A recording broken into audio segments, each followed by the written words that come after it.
Are cheat days okay after bariatric surgery? I'm guessing you've been on enough diets in your lifetime that you're familiar with the concept of cheat days.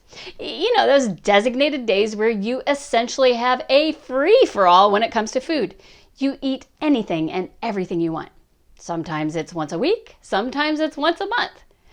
Even after weight loss surgery, I hear people talking about cheat days or cheat meals.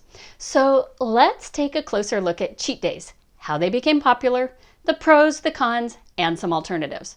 Before we dive into this topic, if you'd be willing to do so, please take a second to hit the like button, subscribe, and hit the bell to be notified when new content is released. Cheat days. I've had some doozies. Some of my most memorable were as a young teenager after spending much of my summer break at a popular weight loss camp. It was super easy to eat well at camp because, well, each meal and snack was prepared for us. And they'd also keep us active with sports, swimming, and workouts all day long. But while I may have been at camp working hard to shed some extra weight, don't think for a second that I wasn't dreaming of all the summer goodies I knew my friends were enjoying back home. Like frozen desserts from the ice cream truck that would drive into our neighborhood, greasy burgers and fries at the local pool snack shop, or hot dogs, roasted marshmallows, and s'mores on trips to the beach or the lake. Feeling deprived of all the stuff I knew my friends were having, I'd start plotting for a big cheat day upon my return home from camp. After losing my typical 15 pounds during my month away, I deserved a cheat day, right? One day to let loose and enjoy all those things I'd been missing out on. And my cheat days were not limited to after camp. I had several diets in my life where I practiced the cheat day method. I'd be super strict 6 days, and then there was one day a week, usually the day after weigh-in, where I would eat anything I wanted. I'd obsess about that day all week. And when the day finally came, by the end of it, I'd feel miserable thanks to all the crap I shoveled in my mouth. I found ways to have cheat days after weight loss surgery too for a while. Thank goodness surgery at least made it a lot harder to do damage on cheat days. Have you ever used cheat days after surgery? If so, share with us below and tell us how that worked out for you. In your experience, was it helpful or hurtful? Have you ever wondered how cheat days became so popular? It sounds appealing. It's got an upside, right? Do everything right for a certain number of days and you'll receive your reward for all your hard work. One way cheat days gained in popularity is that several diets and books on dieting actually recommended it, especially in the 80s and 90s. And hey, I get it. When you're on a diet, it can be easier mentally if you know that something yummy awaits you a few days down the road if you just stick with the program. That can help someone on a diet get through a tough moment. It can take the edge off. Then when cheat day comes, theoretically, you get rid of those cravings that were haunting you during a period of deprivation. Another reason cheat days gained in popularity was, well, we were being told something that wasn't so accurate. We were told that a cheat day could improve metabolism, but that's not exactly how it works. Sure, metabolism does increase after eating, but if you binge on 2 to 3 times your daily caloric intake, your metabolism does not ramp up enough to wipe out that many calories. Yes, cheat days sound good, and hey, for some they can be helpful. And if that's the case for you, I say don't fix something that's not broken. But when we dig a bit deeper, we find that for most people, cheat days can cause a lot more harm than good. Here's how cheat days can cause trouble. Number 1, it makes food a moral issue. Think about that word, cheat. The word cheat implies deception or bad behavior. Too often you transfer the labels you put on food onto yourself. So if you have a cheat day, you'll either consciously or subconsciously view yourself as a cheater.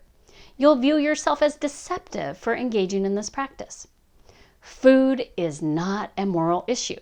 You're not good, bad, honest, or a cheater based on your food choices. So if you're gonna partake in this type of method, at the very least, don't refer to it as a cheat day. Come up with a different word. Maybe it's your feast day, or use a random word like, shoot, I don't know, petunia day. Something with a more neutral connotation than cheat. Number 2, Cheat days often evolve into cheat days, weeks, or months. You've probably eaten enough sweets and slider foods in your life to know what happens when you eat excessive quantities of the hyperpalatable foods that go hand in hand with a cheat day, even if you're doing so within the parameters of your new tummy. Yep, the cravings monster comes out of its cage. Hyperpalatable foods combine just the right amount of sugar, fat, salt, and carbs to ramp up the cravings and trigger food addiction. If you have a reasonably portioned indulgence here and there, it's not usually enough to unleash the craving monster. But when you have the quantity or frequency of indulgences that typically go along with a cheat day, like maybe you're doing an all-day graze craze where you work around your tummy, or your cheat day is filled with slider foods that you can get away with without dumping, well, stand back, because now your cravings monster is on the loose and it's going to do everything in its power to convince you to stretch that one cheat day into 2 cheat days, and then 3, and so on. Share with me in chat, have you ever had a cheat meal or day that ended up turning into cheat days or weeks? Number 3, cheat days can lead to disordered eating. If you think about it, does a cycle of several days of deprivation followed by a day of excess remind you of anything? Sounds a bit like disordered eating, like binge starve or binge purge, doesn't it? If you don't have a history of disordered eating, that's awesome. But beware that cheat days can lead to disordered eating because of the pattern it teaches you. Studies show both the psychological and physical food cravings of both cheat days and disordered eating to be consistent.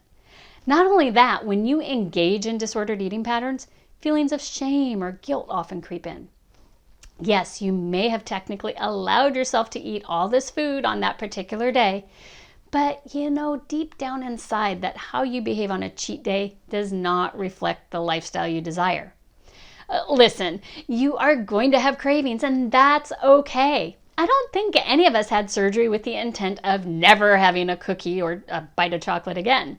In some ways, the occasional indulgence can feed the soul as long as you don't overdo it like you might on a cheat day. So what do?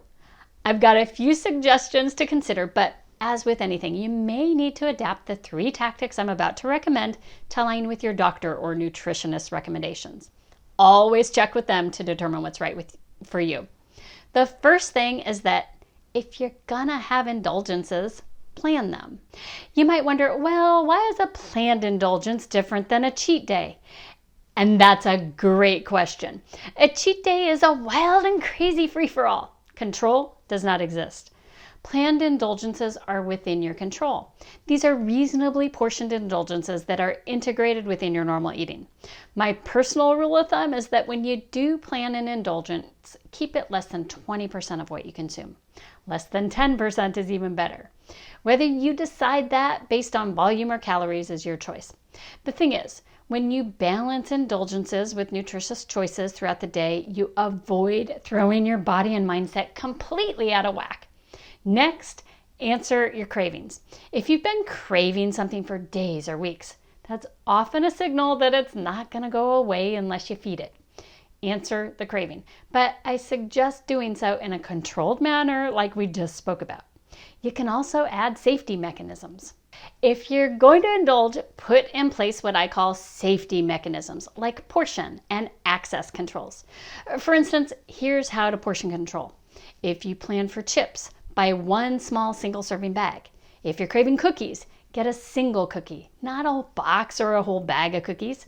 If you're craving pie or cake, go to the bakery and buy a slice, not the whole thing. If you do buy a larger package, portion it into smaller bags or containers, doing so when you're not hungry so that you won't be tempted to nibble. Then store them using some sort of access control method. Like the freezer. The freezer can be good for non-frozen treats because the food is not in a ready-to-eat state. Defrosting is required. This obviously wouldn't be a good control for ice cream because it's too easy to grab and go and just dig into it on a momentary urge. You can also use time-locked food safes. Yes, there is such a thing. You put the indulgence in the safe and it won't unlock until the date and time you program. The bottom line is that cheat days can work for some, but be warned. They can be a really slippery slope for most because they make food a moral issue. They easily evolve into cheat days or weeks, and they can lead to disordered eating. Instead, if you feel like you really, really, really, really want it, or you've just got to have it, try to stick to planned or controlled indulgences. If a craving lasts more than days or weeks, you might want to go ahead and answer it with a planned indulgence, but put safety mechanisms in place to ensure that you eat only what you intend to. I'd love to hear your thoughts on cheat days in the comments below. Until next time, live with purpose, live with courage, and live with delight.